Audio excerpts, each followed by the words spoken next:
Restaurants have good food and they're not full.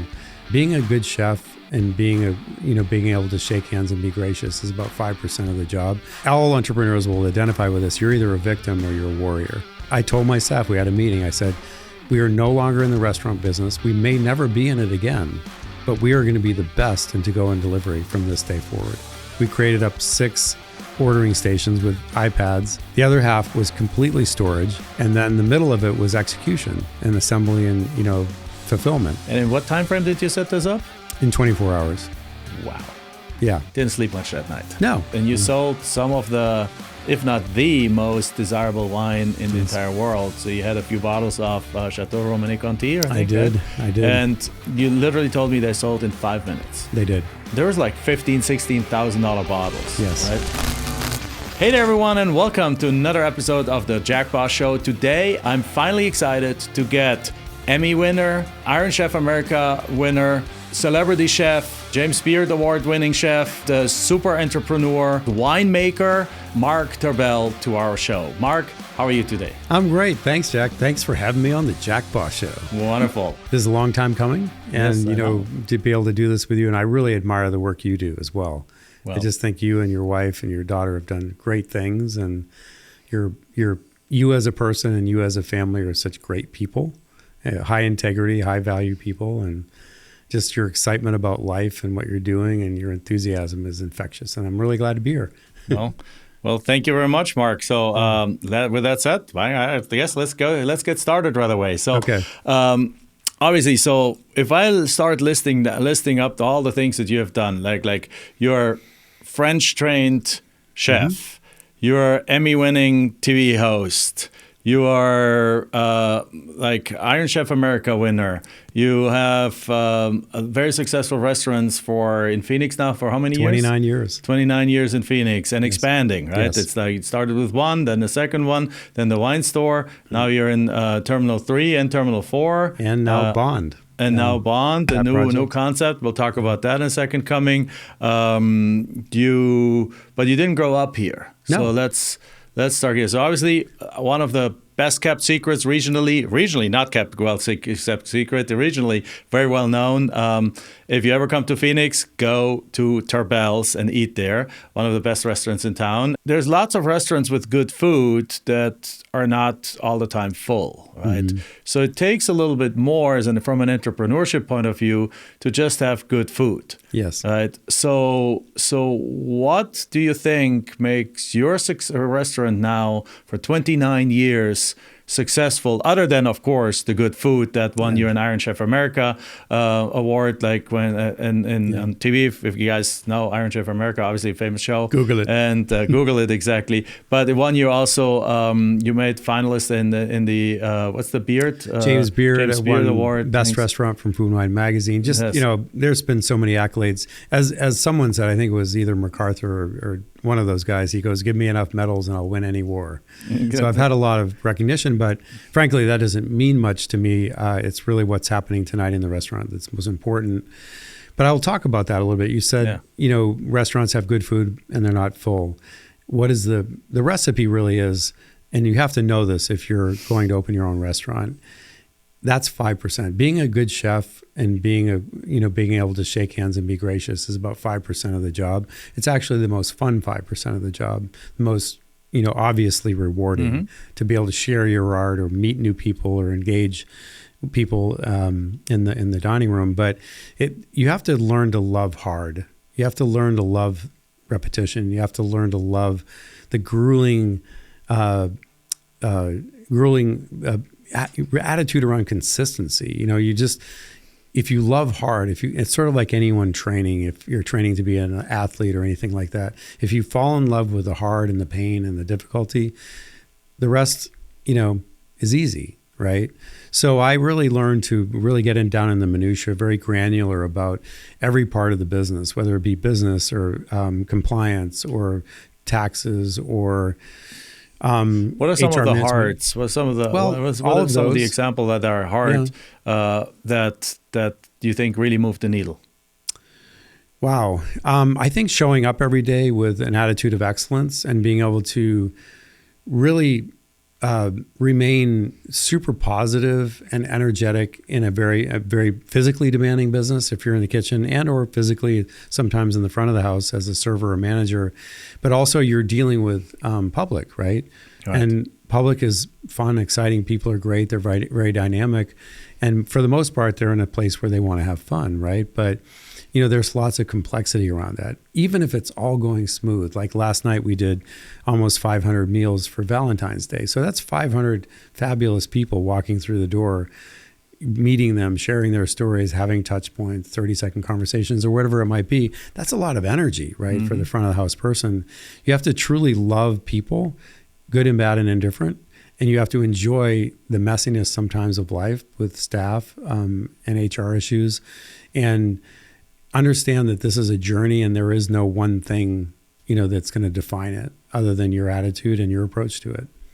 And also not getting worn down, by the 7 days a week, 365 days of, public. We're very, very public. You're in a public business, so everything you do is very public. So how do you not get worn down?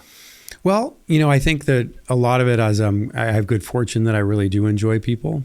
And I don't judge and, I've learned from people that are been in the public eye how to really, really be blessed and enjoy that, that recognition or that time you spend with people and not let it, the sticky part stick, if you will.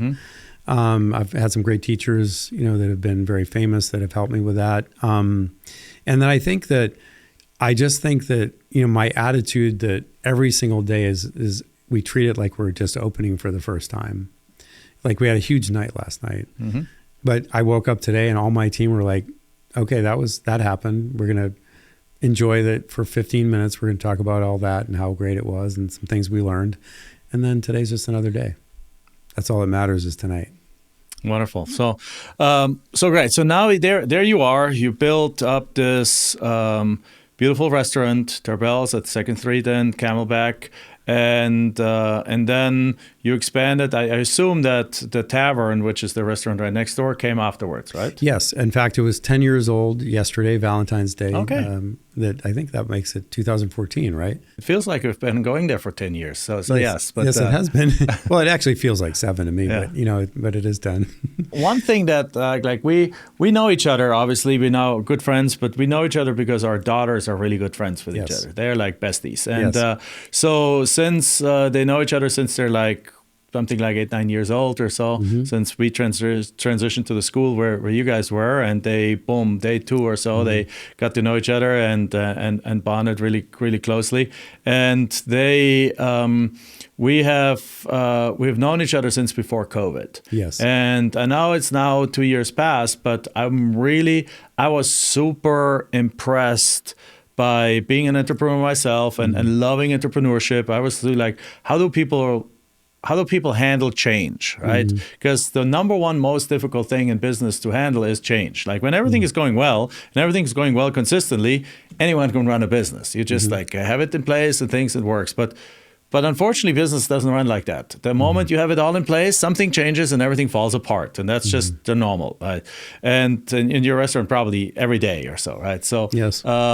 So in this particular case, you have this good running restaurant. It's like the place where all the movers and shakers in town go to. It's like up to 500 meals a night and some nights. And then right next door you have the tavern, which is a little smaller, and you have the wine store. And all of a sudden, boom, COVID hits and everything gets shut down. How many people work in the combined of those 3 places? Not even talking about the airport and the other places that you between 70 and 80. So now there we go. We have catering as well, so that right. So from one day to the next, no more catering, no more groups getting together. Everything is shut down. What goes through your head? Well, it was crazy, because the model that we had was a public model, and all of a sudden that became no longer legal or viable, right? In one day. It was a Monday, actually. And we had done a study on to-go and delivery about 6 months prior and decided not to do it. So we did have really a deep dive on what that would look like, but we decided against delivery it. model. Okay. And to-go. Yeah. And we didn't do either. because we were very focused on what we did in the dining room. That was kind of everything to us, and then some catering. So it was profound, but I think all entrepreneurs will identify with this. You're either a victim or you're a warrior. And we were like, oh, okay, we're going to be into going. I told my staff, we had a meeting. I said, we are no longer in the restaurant business. We may never be in it again, but we are going to be the best in to-go and delivery from this day forward. And it was that night we started it. And within 24 hours, we had a site that was decent that you could just go on and order online, and times you deliver it and all that stuff. And my wife was amazing at setting up the back office of that and working with our provider, our POS company, that because it wasn't made for that, so they had to do a lot of bolt-ons. But we just went in it with excellence. We wanted to deliver the same excellence and touch and experience that we were having at the restaurant to people's 6 feet away door drop. And that was hard. We had to create it. So I initially, because it was a complete dead stop, like everything stopped, the world stopped. We had nothing, zero, no revenue coming in, predictably nothing happening. And I said, well, this may be forever. So we're pivoting right now. So we did give, most everyone had a lot of time. So we gave most of the team a week, but they were paid and they weren't penalized for their PTO because we needed to figure it out. And then we just brought everyone back and we made all our servers delivery drivers in uniform. So they went to the people's doors that were our customers. We didn't use any secondary delivery. We rented and bought cars. We had 13 cars running at the peak. Wow. And you got to see behind a mask a familiar face dropping your dinner 6 feet from your door. And I think that gave us a big advantage because the food wasn't upside down and backwards and packed on top of 3 others 20 minutes later, 50 minutes late. So we really just tried to create that community, if you will, and that connection. Obviously, it was very limited because of gloves and masks and the distancing. But we created a connection because they saw a van coming up that had a sticker, on it that was ours, and they had a server with our uniform, and they had someone that they knew, at least from the eyes up. Right. Yeah. And I think that really. And you do have a lot of regulars, which is which in that case I also saw, and I mean we basically, Michelle and I is like, okay, which are the top 5 to 10 restaurants that we do not want to see go out of business, and then we started ordering in from them all day long, like during COVID, and just like ordering lots of stuff, so it's like, hey, if we can just help a little bit, then I guess. A lot of people did that, right? So. Yes, when you engage with your customer and community and you show that you care and you're trying and you're doing the best you can, there is a tremendous love that comes back. And I think everyone felt that anyway because there was such a disruption. But I mean, it was probably our best times, as a team. We were pulled together. We had to work in we're all working 6 feet apart. I mean, cooks on our line working 6 feet apart with masks on. And then because a lot of it was call-in, right? Because half our customers are very comfortable with ordering things online. The other just want to call and talk to us. So we drilled a hole through the wall, and we were still wire phones. We pulled the phone wires in from the store and from tavern. We created up 6 ordering stations with iPads, with all 6 feet apart, with 6 people running the phones in one half of the dining room. The other half was completely storage for all the to-go and delivery stuff. And then the middle of it was execution and assembly and, fulfillment. And in what time frame did you set this up? In 24 hours. Wow. Yeah. Didn't sleep much that night. No, I didn't sleep for literally probably 3 months. Yeah. I worked 16, 14 hours a day. I felt like I was a teenager again. I was very engaged because it was all survival. We had 2-day meetings, full team meetings, 2-a-days during the first 60 days because there were so many protocols and so much energy and so much fear and lots of people, governmental agencies being, not quite tied together, whether city rules, county rules, federal rules. There was so much information coming in all the time that one of my jobs, I had 9 top docs around the country on speed dial. I would take every, protocol and I would ask all of them. We would, obviously, anything that we had to do legally, we would do. Meaning other chefs or government people? No, they were docs, doctors. Oh, doctors, okay. Top docs, Mayo, MD Anderson, Cleveland Clinic guy who I know really well. I mean, all these really top docs, right? Sloan Kettering. And I just become friends over the years. I never knew I'd need them for advice, but they were wonderful in guiding me through, because you could listen to the news and hear it, but I wanted to hear it from Talk Stop. And my main concern was safety of my staff and my team, my community, my family, my elderly mom, and everyone involved. And then I wanted to do the right thing, and at that time, nobody knew intelligently. What is it going to kill everyone? Is it going to kill nobody? Nobody they didn't knew anything, know, right? but they knew protocols, yes. Which were practical and very effective. So gathering all these people in my wheel was exciting and interesting, but it took a lot of my time and every day twice a day we would announce, where we were moving, and people would ask questions because there was so much information and fear out there that I'd have staff, nobody really they all felt like we were safe and we were performing well, and we were very lucky. I have to say, because one of the things that was great, we all got to continue, not together, like 6 feet away with masks and stuff, but we were actively doing something. And most people that I know that had the most suffering, most of my customers were those that were isolated. Yeah. And so another thing I did is I started doing funny emails that my wife edited because some of them were too funny, meaning they were inappropriate. But I would send out daily, sometimes emails, and just that's the thing. That's the start where you really dove into email marketing, too, yes, right? Because before, there's no need for it. The restaurant is full every day. Yeah. It's like some seasonality in Phoenix, of course. Yeah. Within summer, everyone escapes. That kind of can, and that happens to be a lot of your customers. But they were captive.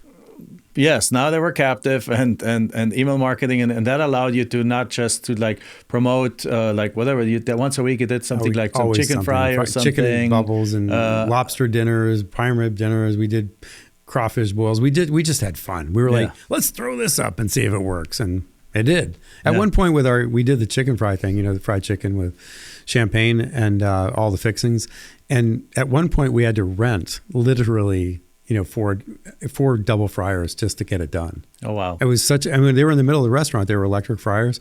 And we're just like, oh my God, like the crazy stuff we ended up having to do. Oh, and by the way, the cars we rented from Hertz that 24-hour period. So Hertz says, shut down. Mm-hmm. And this is really kind of funny because it's kind of a sign of the time. So I think I rented 3 cars from them to do delivery. And once we bought and leased a couple cars and organized it, I wanted to get rid of them, right? It was a fairly high expense to rent those cars for delivery. Right. And they were all closed. I couldn't return them. And after a month or something, they called me and said, where are your cars? We need them. I'm like, where should I bring them? You're closed. And they're like, good point. Eventually the airport sort of opened. It wasn't open, but I went down there and it was weird because there was no planes or anything or nothing happening. And I dropped these cars off. It was almost like an exchange, right? I just left the keys. There was nobody there. And everything, there was nothing moving. No one was driving, nothing. I left them at the 3rd level of the garage there. Right. And I got in the car and drove away. And I was like, I hope they find it. Yeah. No, they will. But I took a picture that it's here. At least you left the car, left the keys inside. I did. I just traveled earlier this week, and I took the key with me home. So it happens. And then I tried to call Hertz, and I couldn't get a hold of a human being. So I still have the key at home, and I don't know what to do with it. Probably have to FedEx it back, but by now they probably have replaced it and charged me a fee anyway. Yeah. But thank you. I think this is one of the parts I've been looking forward to the most, talking many other parts. But this is such a beautiful example of having literally your world turns upside down and having to make a choice. Are you going to be a victim or a warrior? Yes. And you didn't hesitate a second. You immediately became a warrior. And as a result of that, you had situations where you had to rent fryers in order to do to provide enough 350 portions. Meals that we sold. Yes, 4 hours we'd sell out. And as a result, none of your employees really had to go. You were able to hold everyone through the pandemic, which I'm sure made reopening so much easier. Yes, because reopening is like you told me that at that point of time. Reopening is almost like starting a new restaurant again, because even though everyone kind of knows what to do, there's lots of things that need to become routine again. Yes. But at the least, you didn't have to train an entire new staff like many other restaurants had to. We didn't. And that was a blessing. And it was an expensive one because I chose to do it. And there was money, which I think was a good decision by the government to make it through a couple payrolls. But we were essentially closed for 4.5 months, and that covered us from maybe, 6 weeks or 4 weeks, something like that. But my decision to keep them was, number one, I built this team, and took a long time, and I really believed in them. So I was willing to invest in that. Number two, I didn't think it was going to last as long or be as long-term or as devastating as it was. I didn't know. But I have to say that's one thing that's very important right from the beginning. I made a very important decision, and I think everyone had this decision to make, and every day, big ways and small. I believed in a better future. I knew that we would get through this. I knew we would come out stronger. And I thought to myself, so I invested in a better outcome. I invested in this ending someday, in that, there would be a closure to COVID, the pandemic. And I had no idea whether I was right, wrong, or indifferent. I wasn't doing it based on what I was told. I just said, I'm going to believe in a better future. And I'm going to pay attention to each moment to make that happen. And my belief will carry us through this. And my staff believed the same. There were times when it didn't look like it was going to be, and a lot of people were caving into that. But I thought to myself, well, if everything fails forever, well, okay, then we're all in the same boat. We all failed. At least I tried. Right, exactly. Now you also, one day I opened the email that I diligently got from you and that I read and reacted to. I hope often. And you even dug into your wine cellar one time. I did. Right, and you sold some of the, if not the most desirable wine in the entire world. So you had a few bottles of Chateau Romanée-Conti, I think. I did. And I think you told me, again, we either saw each other that day or something, or you literally told me they sold in 5 minutes. They did, yes. Now, there was like $15,000, $16,000 bottles, yes. Right? And how many, I don't remember how many you sold there, but was that done because you thought the timing is right, or was it just basically, hey, we need a cash influx at the moment? The cash burn was real. I kept my staff. And even though we were super successful at to-go and delivery, it's far less efficient than running a restaurant, because I still had rent. I still had everything, right? Yeah. And I paid rent all through it. And you have the cars now, and then it takes never longer. Stopped. You can't really put out as many as you otherwise would. Yeah. So. Exactly. And it was more complicated, more expensive, all the to-go and delivery stuff. You have to imagine that just getting delivery, just getting boxes, and you had to fight for it. I had to leverage my connections. I was getting stuff shipped in from boxes. Like North Dakota, it was like crazy. A fight for masks, almost like. I belong to some business groups. Actually, we belong to one, both of us or so. And all of a sudden it's like, hey, I can get a shipment of masks from Hong Kong or something like that. Because in our business was essential. So what I was doing is I'm very forward thinking, right? I had all this wine. It's really important, and it took a long time to collect it. But here I am facing this cash burn. My payroll is coming. Mm-hmm. And I'm like, well, I'm going to get ahead of this before I get in trouble. Mm-hmm. So there was an opportunity for me to sell retail legally by the governor of Arizona, which was only temporary. My license doesn't allow it, but in pandemic, they changed the rules. So I was like, I have this opportunity. I have this cash sitting in wine. I have payroll coming. I'm going to do it before I need it. Mm-hmm. So a lot of that was preemptive, and ultimately I needed it to get through the whole 4.5 months of, really big cash burn. So for me, it was just preemptive, but also a great opportunity to be smart. And I was lucky to have the wine to be able to do it. But it did take out a lot of the specialness. So, like, I had a lot of Pappy Van Winkle, I had 20, 23, 15, I had quite a bit of it. I sold it all. I had backup, and that's a very highly collectible thing. Yeah, and some of it was older. So some of the older ones, because they're all have codes on them somewhere, apparently is worth more than the newer stuff that's released. I don't know. I learned that after I sold it. But some of the stuff was, I'd had for 15, 20 years. But I sold it without any remorse, because I was there to serve my business, and I was there to serve my staff. Exactly. And I only had one choice: lay them off and put them on. In times of emergency, you need to do what you do, and if you have something that you can turn into cash in that moment to help preemptively I sold smoothen everything. Signed guitars that I'd collected. All right. I sold everything. I did not get that email. That might have been interesting. I literally would have sold tables and chairs, if I had to. To keep going, which I didn't have to, but. It was interesting, but crazy times. Did you get some more guitars assigned by some of those artists? I'm always so lucky. I'm abundance of riches. I've known so many people over the years that, and my wife won't watch this, but I think she understands clearly that I have probably more guitars than I need, even still after COVID. Yes. No, but I know, and you have friends in the industry, friends particularly also in all kinds of industries, Yes.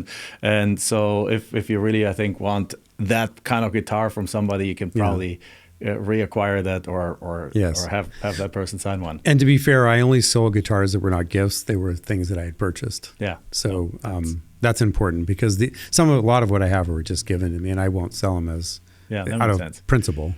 Right. That's another. That makes total sense. So thank you. So great. So now this is an example of really of having the world change completely upside down on you and having to decide what to do about it. And it's as I saw this and watched this live going through it, because again our daughters were already friends, we were already friends. I was like commenting on Michelle quite often is like, wow, this here is a textbook example of how you react to a crisis and how you make it through the crisis. And my respect for you that I always had, obviously, tremendously grew even exponentially during that time, because I saw how you really took an impossible situation and from a perception from the outside, almost like cruise through it. Obviously, you didn't cruise through it. Obviously, there's lots of work in behind, which I could imagine, but you made it look easy. Yeah. You made it look like by fast reactions within a matter of days and putting that, and that's just such a brilliant example of taking charge of the cards you're being dealt and making the best out of them. And I think this. It's obviously not just me. We together as a team did this, and I'm so proud. And I know Nikki. Nikki was amazing. Quitting her job during that time. Before COVID, she didn't know it was coming. Right. So was before COVID. Yeah, we had decided that she was gonna start working for the business, and in various areas that she has unique expertise. And I'll have to tell you, it couldn't have been better, because that expertise of designing our whole back office during this, and the structure and everything and how it printed, and like working with Square and perfecting that model of to-go and delivery, which they did not really have. So, and she worked like tirelessly on that and really on the phone with them, kind of problem solving. And it was really great. That's what she'd always done, of course, computer and platforms and stuff. In the software industry there. But anyway, it was amazing. But I would say, I don't want to do it again. So what I'm doing now is kind of interesting. Is exactly. So I think my team thrived in tough times, and I love a challenge, and I like tough times, frankly. And I'm not afraid of that. But where I am right now is developing that level of intensity and creativeness and proactiveness and reactiveness in good times, because we're in relatively good times, I would say, compared to that for sure. Everyone can talk about certain pockets that may or may not be doing well, but generally speaking, things are going well. And it's that ferocious attack, that aggressive warrior type behavior that I'm now molding the team into, without false threat. I'm not saying, well, it would have, or this, or pretending that things aren't going well, but just that's what I'm developing now. I haven't quite done it, but that's what I'm excited about now. And I can totally resonate with that, because we have just gone through something similar in our business. Because as interest rates went up, particularly the coaching side of our business, as interest rates went up and real estate doesn't look as sexy anymore for many people, most of the bandwagon real estate investors that they get excited about real estate when it's sexy and everyone does it, and the moment there's a couple of tiny hurdles, they're like, oh no, I'm out of here again. Well, they left the bandwagon. They jumped ship.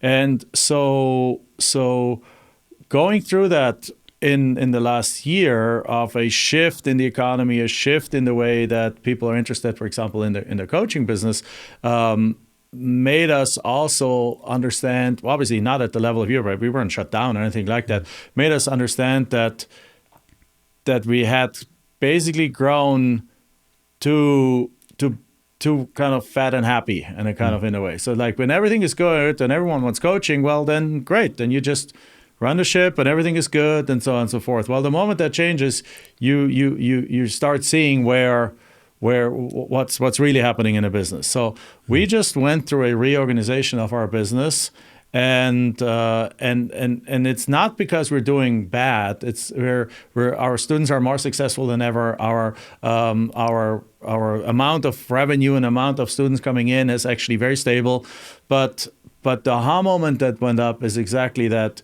you can't just run a tight ship when you have to. Mm-hmm. You need to run a tight ship at all times. Yes. Right. And I think that's kind of that's what I'm saying. That's what you're saying, right? And also there was more than just staffing disruptions. There's so many disruptions that were not intended, but as a consequence of that period of time. Right. It was very disruptive on many, many levels, and I think we're still feeling that, and may for decades feel some of it. But in general, even though our business continued, and even though this and that, it was wild because. I mean, habits of people changed over time because now, I can't remember. I think in the last year I went to the movies twice. Yeah. And before I went to the movies probably once a month or every 3-4 weeks. Went to, new movie's coming out, let's go, right? And as a family, we would go and we would have fun. And now it's just, you just download the movie or you watch the movie or wait 6 weeks and you watch it on one of these other platforms and you watch it at home. And in the restaurant industry, I'm sure that or did the traffic come fully back, or did a certain percentage still would love to either go takeout or call or delivery? I mean, you don't do delivery anymore, but we don't either go or delivery. So, and that is because it's not what we decided before COVID is if we're going to run a restaurant, let's focus on that. Yeah. If we're going to do catering, focus on that. So we went back to that. We just stopped it. But do you feel an impact from that?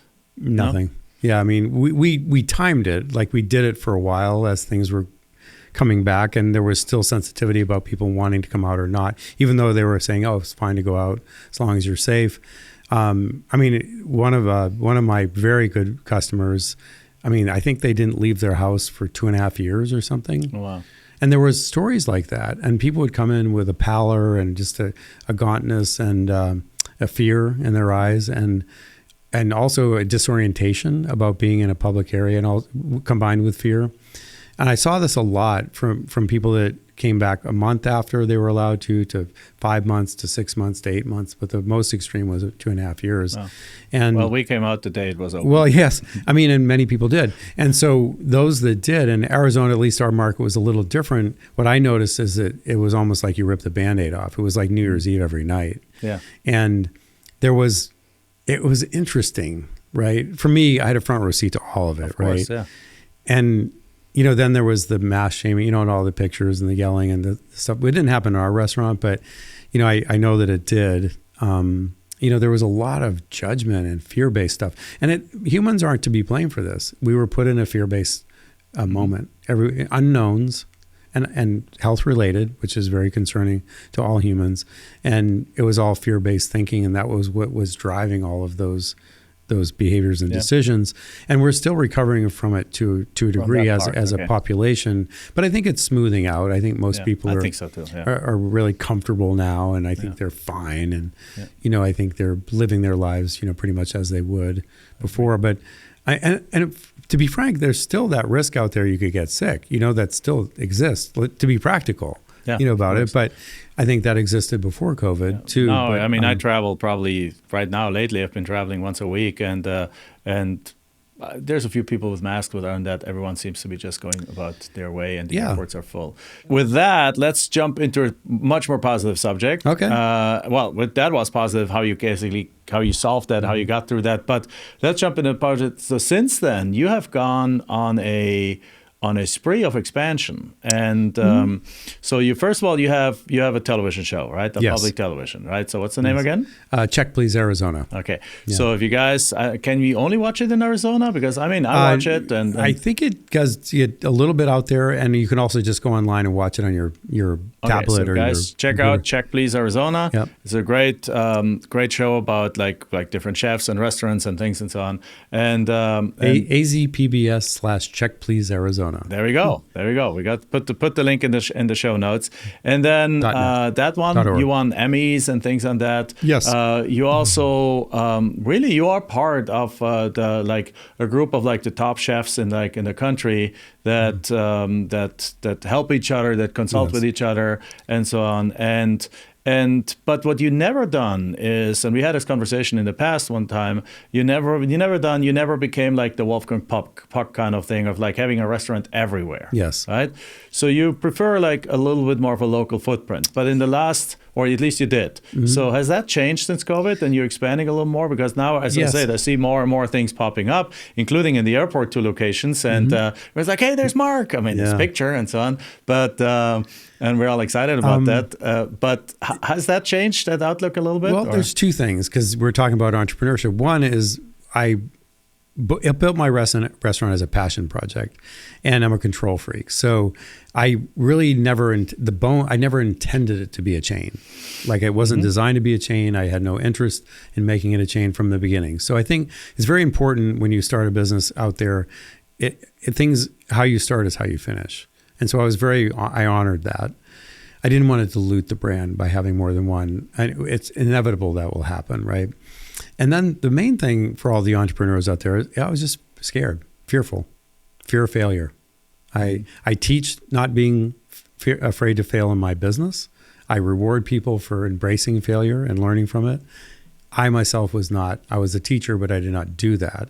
So it was a lot of fear of failing if I spread my wings. Normal. Again, these are not $20 investments to open a restaurant. Well, there's that. There's a huge investment and a huge risk for sure.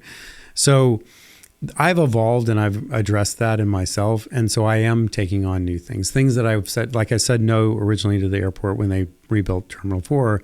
And I then said yes after lots of deliberation to Terminal 3.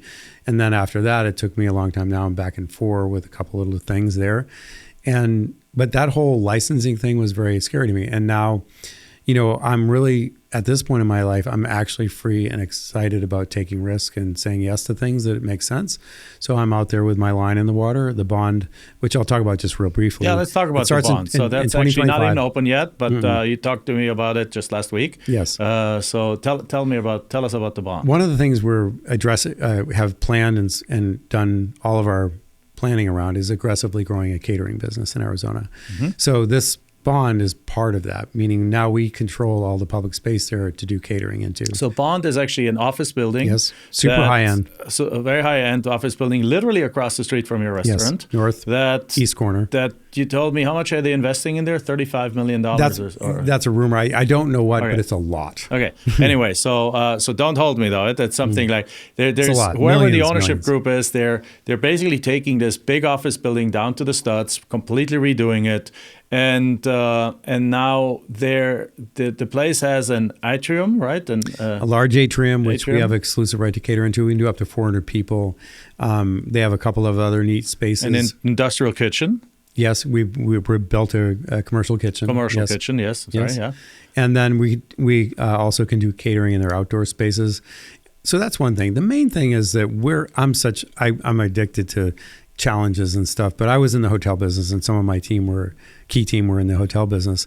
And we want to do montage style in-suite service to all the office tenants. So there will be like room service in a hotel, which hasn't been done to my knowledge. And we want to do it at 2 levels. One is, just crush, the Uber Eats and things like that, still to go and those kinds of products and packaged in recyclable ingredients or plates and, silver glassware, all that stuff.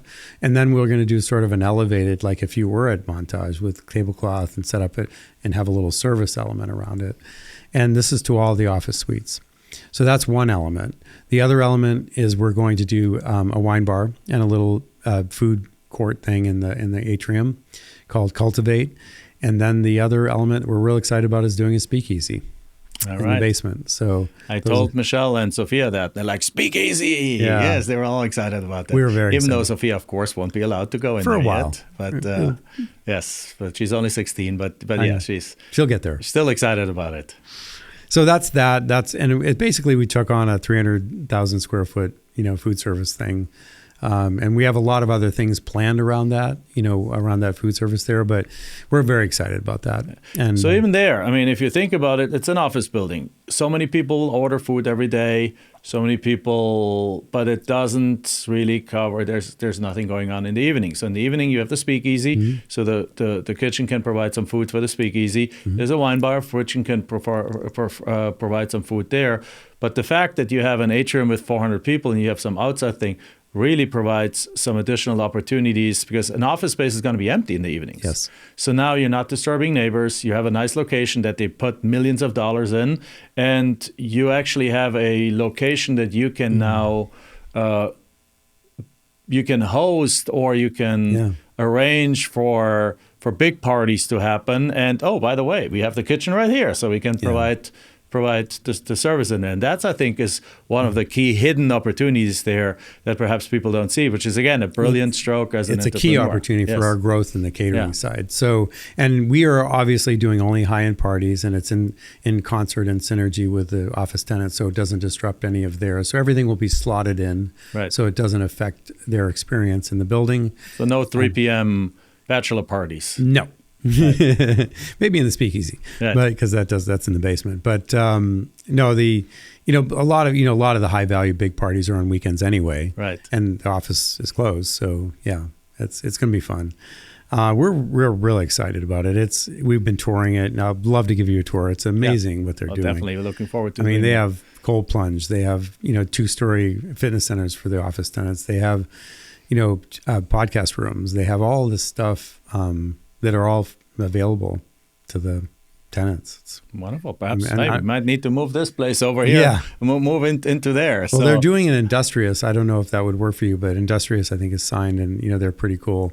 Not WeWork, because that didn't work, but this Industrious apparently is working and very high end. So they're going in. I got to check it out, because we don't have an office. Like, we have this building here that's our studio, but we have, outside of that, we have just a little Regis shared office space, and not married to Regis. If the other ones provide a much more better experience, it's cool. Then and it happens to be I get food from one of my favorite places. Then we definitely got to check it out. I will say the Cultivate is going to be designed. It's open to the public, so that's not just for the office building, and we're going to be providing just another great lunch food option and meeting option and coffee morning option to the other great things that are in the neighborhood, like Henry, Buck and Ryder. The Global Ambassador has a great program, and Hillstone, all of these places, which I love. We're just going to be another option with massive parking and hopefully, certainly great food. Absolutely. Now, that for sure, yes. So now, as a final kind of question, like, what's the future going to bring? What are you working on that you are at liberty to disclose, and where are you going with your empire? So the next 10 years is going to be very exciting. We are finishing up our vision, Vivid Vision. I don't know if you Cameron Harold, but he wrote a book. I do know him. Yeah. He's a buddy of mine. We're going through his program right now because we have to create an umbrella over the various things we're doing. One of the things that's going live right now is Cha-Cha-Moosh, which is the wine project. So I went to wine school, love wine. Actually, I like wine. I don't love wine. I like it. Anyway, this is a passion project too. I always wanted to make wine, so I started dabbling in it about 7 years ago. Over that period of time, after about 2 years into it, I was like, I want to do this. And so we started to organize a business around it. And this is not about wine. This is a club. You're a member. Thank you very much.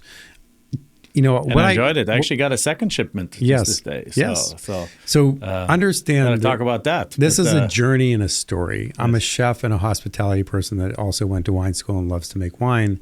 The wine is the platform for me to be able to create engagement with you, to communicate with you, to create a community around chachamoosh.com. And this and by the way, that's spelled CHAMOUCHE. Yes. We're going to put the link in the show notes or put an overlay over here. It's a great, you started that a few years ago, but then offering the wine at the tavern and at the wine store. Yes. and by the glass, which Yes. again was a smart move, so people could kind of try it and taste it. And it's very, very good wine, very well made, very, very tasty, and so It's a test market we did. Right. I got to use my restaurants as a test market. there we go. To see if it actually continued to sell, and people bought it again, and it was not out of force; it was out Yeah, I of have a choice. few bottles at home of the 2018. Oh, thank you. And So yes. we've stopped selling at retail and by the glass at the restaurant, and won't sell it anywhere else in retail or restaurants. It's direct to your porch wine, but it's a conversation and a story that's going to go on. So I urge people to sign up for a year or 2, 3, because I'm going to share my joy about food, wine, and hospitality through all kinds of sharing stuff. And the way it works, you and no one basically knows get- about this, but I'm making next Wednesday, I'm going to go with the most amazing ceramic artist. We're going to go in her studio. We've come up, we're going to make a plate. We're going to make 100 only of them to our first 100 members, of which that's kind of running out quickly, by the way, because we did a test market with, you're one of the first. You know, you were, thank you. But now we've I tested love it. wine. Now we've tested it, you know, out there in all the things that don't matter. But now we're going to really start marketing and blow it up. But yes, we're going to make 100 plates, all numbered. And this ceramic artist, Blue Door Ceramics, I can't say enough good about her. She's from Brazil and she's here in Phoenix. She makes plates and stuff for everybody, 3-star restaurants, Chicago, Abu Dhabi, Asia. I mean, here in Phoenix. She's just a beautiful person, and her plates are amazing. And they're very high end, and so everyone's going to get one. Oh, wow. The first 100 are going to get that signed up are getting Great. as a So gift. it means we might get one. Yeah. You're going to get one. I'm making them next Wednesday. They're going to be fired over the weekend. It'll probably take 3 weeks. Sure. Yeah. So the way it works is like, so Chachamouche, you travel around and you find kind of like some really good wine, not winemaker, wine farmers, like grape farmers that you got in then over time building trust and got some of their best grapes. Yes. And then you have the wine made based on your clear instructions, and then you age them. And when you feel, since you have a sommelier basically degree, right? When you feel that they're ready to be consumed, you basically pack them in boxes of, I believe, 3, 3 right? to 6. 3 and 6. Okay. So and you ship them quarterly to your members' households. So you don't have to get 12 or stuff like that. And then if it's something that, if you don't like it or so on, but you get 3 to 6, and then it's delicious thing. We got the first shipment the other day. Opened one of them. Got a second shipment this week, and haven't opened that one yet. But it's very, very interesting. It's a pig pool champagne, basically not champagne, but sparkling method wine. champagne was made in the same Yes, method. right. Yeah, so it's kind of and I drank the pig pool wine already from you guys, and it was really, really good. So I can't wait to try that. Yes. And it's like it's a surprise because you actually don't know what you're getting, but you know that it's been curated and produced by you to the highest standard. So you know that you're not getting something bad. Right. And I love that idea, and it's affordable, and so of course I signed up right away, and anyone listening to that, go to chachamouche.com and subscribe and join the movement. And join the movement. I love that idea. Yeah, it's a story. It's not just wine. If you want wine, you can get it anywhere. This is about a story of my life, 40 years in wine and food. There'll be a food and recipe element to everything. There'll be a lot of interaction. I really want to engage with everyone. I want to get to know everybody. It's very personal. So it's not a transaction. It's really a community. And I'm going where they're not. I'm going to regions that may have a reputation of this, but I'm showing them something else because of pure quality. It has nothing to do with anything else. I'm going with grapes that may not be widely produced or misunderstood, and I'm making them delicious and or express well. And so I'm telling a story through that too, like Carignan, Picpoul, Cabernet Franc, Petit Verdot. We're even going to do some things that are known varieties, but do them in a way that I think expresses them better or differently. Yeah. When I say different, it sounds bad. Like I don't ever want someone to go, that's interesting. No, but yeah, I know what you mean. Like, in a different, delicious way. Yes, like surprise. And I think probably if you're not into wine, listening here, if you're not into wine, you probably understand that a Cabernet Sauvignon tastes a certain way. Like you probably had a cab somewhere, and you know what I mean. It's a full-bodied, kind of dry, wine with a bunch of tannins and some grape and things like that. Yeah. So you take that and it's like, okay, well, there's a million different ways that you can make a Cabernet Sauvignon taste, and there's other ways that taste even more delicious if you just make them differently. So I can't wait to try some of these and try some of the other ones, discover new varieties. And obviously, over COVID, that's what happened to me. Yeah. I was sitting at home and I was like, okay, let me order some wine from over here. Let me go to your store and get some wine, and so all of a sudden I tried all these different wines because you sit at home and within the process, I started enjoying the different varieties, and it's actually a fun little hobby. Now I don't drink much, but now I only drink probably like 2-3 times a week a glass. But so wine lasts a lot in our house, like a pack of 3 or 6 lasts a couple of months until it's empty. But that's actually part of the joy, that you just try a little bit here and there. I want to make it clear. This wine is not made for people that drink wine. In fact, don't order this wine unless you're wine curious. If you're a snob, it's not for you. But if you're wine curious and you just enjoy it as an accoutrement to your life, bringing a little joy, sprinkling a little joy at a table with friends, that's what it is. It's not about, if you're really into wine, then there's many places to go. This is probably not the place, because I don't like judgment. I don't think anyone does. And the people are into wine, they go for the big brands and the things that exactly how they taste, and then they show the pictures to make sure that the world knows that, I'm drinking this $800 bottle of wine and so on and so forth. And I'm like, why? No, I've been involved in wine so much. For years, gosh, I don't even want to say how long, but I've had every great wine in the world. I've been very lucky. But I think that a great wine with great friends at a red Solo cup is kind of a good thing in life. There we go. I don't think there's a better ending to our podcast episode than that. So with that said, thank you very much, Mark. Thank you. Again, chachamouche.com, tarbells.com. Again, it's just Mark Tarbell. Look it up online. Look it up on YouTube.